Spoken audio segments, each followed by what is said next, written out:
บรรยากาศ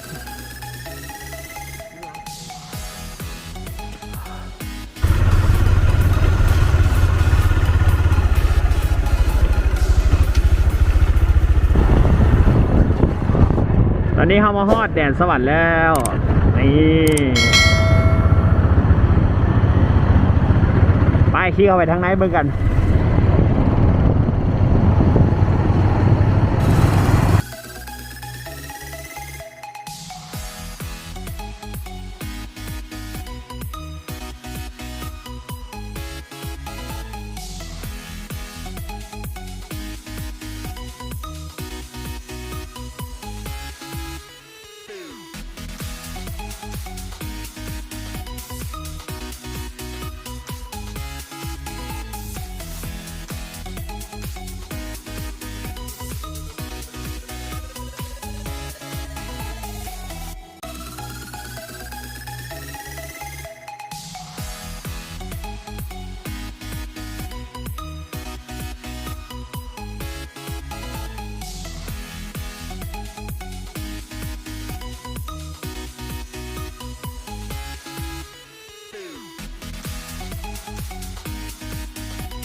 ตอนนี้เขาใกล้สิมาฮอดแล้วเนาะ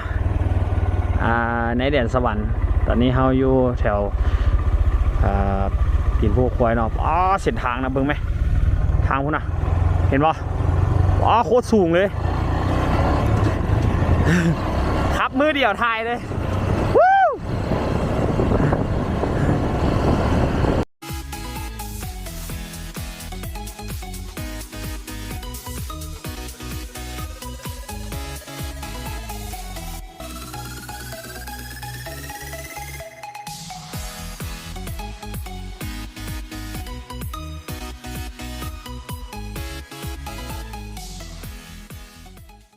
โอเคตอนนี้พวกเขามาฮอดทางเข้าน้ำเงิมรีสอร์ทเนาะอีบอนแดนสวรรค์ตอนนี้มาชมวิวมาอยู่จุดชมวิวเนาะก่อนที่เข้าไปบรรยากาศ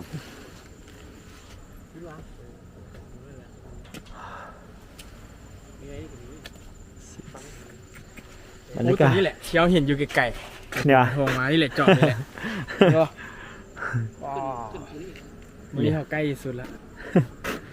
นี่แหละจอดรอให้ทัวร์เลยเนาะรอให้ทัวร์เลยวันนี้แบดเบิร์ด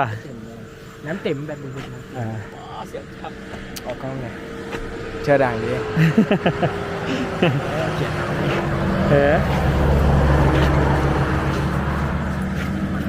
ตอนนี้เขามาจอดขับวิวน้อยนึงเนาะเดี๋ยวสิท้ายบรรยากาศให้เบิ่ง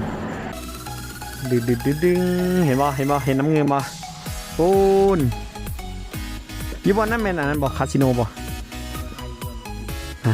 แล้วเป็นคาสิโนนะข้ามไปพูนเห็นบ่อีแก่นะผู้เบี้ยบ่เห็นที่ผู้เบี้ยเหลียวนี่ข้อแท้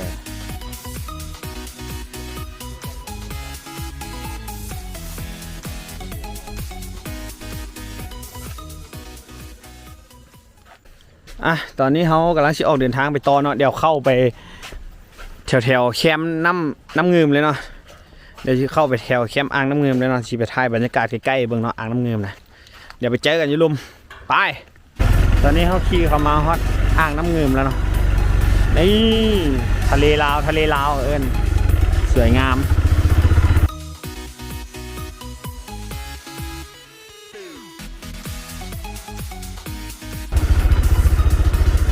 ทะเลลาว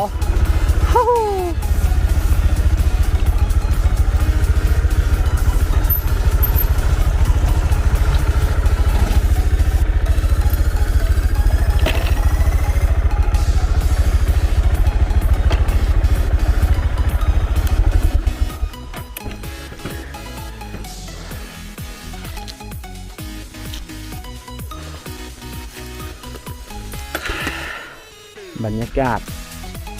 นี่เอาเนาะแต่บนนั้นก็จะห่วยเข่าเดี๋ยวบนเจ๋นะจะเอาเสื้อกันไว้เนาะตอนนี้มาฮอตอ่างน้ำเงิมแล้วอู้น้ำโคตรใสเลย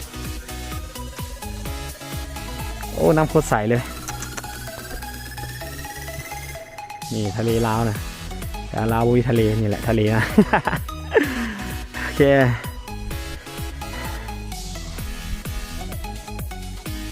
เดบอลนั่น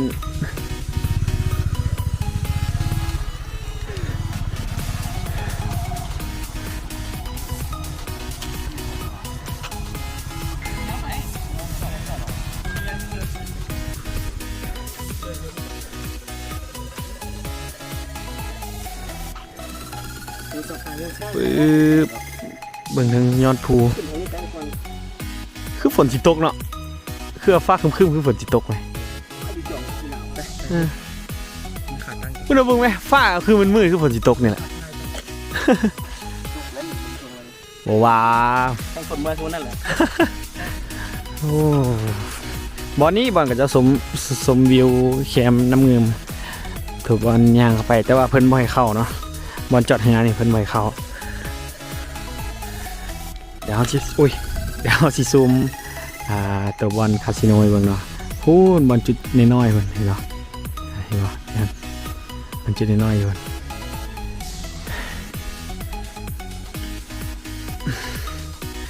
นี่ภาพบรรยากาศอ้อมหอบเนาะเต็มด้วยภูเขาตอนนี้เขาอยู่ภูควายเนาะโอเคแล้วก็มีคนมาเลาะลายเนาะมาชมวิวแคมป์เงินหลายนะฮะแล้วจากนี้ไปนะเอาขอจบคลิปเป็นเพียงเท่านี้เดี๋ยวให้มาคลิปนี้ฝากกดไลค์กดแชร์กด Subscribe ให้ซ่องหอยด้วยขอบใจเดี๋ยวทริปหน้าไปใส่เดี๋ยวมาเบิ่งกันเนาะทริปนี้มีบอลท่องเที่ยว3บอลเลยเนาะพวกเขาไปเนาะเดี๋ยวทริปหน้าเนาะมาเบิ่งกันว่าพวกเขาจะไปใส่บาย